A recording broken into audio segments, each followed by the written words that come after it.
नमस्कार मित्रांनो, जिल्हा परिषद यवतमाळ यांच्याकडून एक अपडेट आलेली आहे। तर ही अपडेट जे ग्रामसेवक म्हणजे कंत्राटी ग्रामसेवक आणि आरोग्य सेवक यांच्या एग्जामबद्दल आहे। तर यांची एग्जाम कधी होणार आहे त्याबद्दलची ही अपडेट आलेली आहे। जर तुम्ही कंत्राटी ग्रामसेवक आरोग्य सेवक यासाठी अर्ज केला असेल तर तुम्हाला ही अपडेट चेक करणं खूप महत्त्वाची आहे। तर बघा, ग्रामसेवक आरोग्य सेवक परीक्षांना जून नंतरचा मुहूर्त म्हणजे जूनपर्यंत आता एग्जाम होणार नाही आहे असे सांगण्यात आलेले आहे। तर बघा, यवतमाळ यांच्याकडून सांगण्यात आलेले आहे। तर बघा, जिल्हा परिषदेतील ग्रामसेवक आरोग्य सेवक परीक्षा पेशा क्षेत्रातील वादामुळे प्रलंबित राहिल्या। आता आचारसंहिता लागू झाली असून पुढील 2 महिन्यापर्यंत परीक्षेबाबत कुठलाही निर्णय होणार नाही। त्यामुळे परीक्षेला आता जून महिन्यापर्यंत मुहूर्त मिळणार असल्याचे स्पष्ट दिसून येत आहे।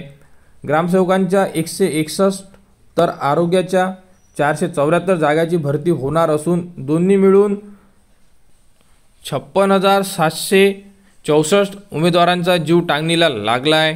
मागील लोकसभा निवडणुकाच्या पार्श्वभूमीवर जिल्हा परिषद पदभरती होणार होती, मात्र वेगवेगळ्या प्रकारचे कारण देऊन पदभरती शेवटी रद्द करावी लागली। मध्यंतरी राज्य सरकारने जिल्हा परिषदेचे पद भरतीचा निर्णय घेतला होता। त्यामुळे यवतमाळ जिल्हा परिषदेतील विविध संवर्गातील 875 पदे भरण्यास मान्यता देण्यात आली होती। तर परीक्षेची जबाबदारी IBPS कंपनीला दिली होती। या परीक्षेनंतर एकूण 88,753 उमेदवारांनी अर्ज दाखल केले होते। तर ग्रामसेवक आरोग्य सेवक ही जी एग्जाम आहे ही एग्जाम आता जूनपर्यंत होणार नाही आहे, कारण आचारसंहिता असल्यामुळे या एग्जाम होणार नाही आहे असे यवतमाळ जिल्हा परिषद यांच्याकडून सांगण्यात आलेलं आहे। म्हणजे विद्यार्थ्यांना अजूनही वेट करायचा आहे। तर ग्रामसेवक व आरोग्य सेवक यांचे पेपर जून महिन्यानंतर टाइम टेबल येईल, त्या टाइम टेबलनुसार यांचे पेपर होणार आहे।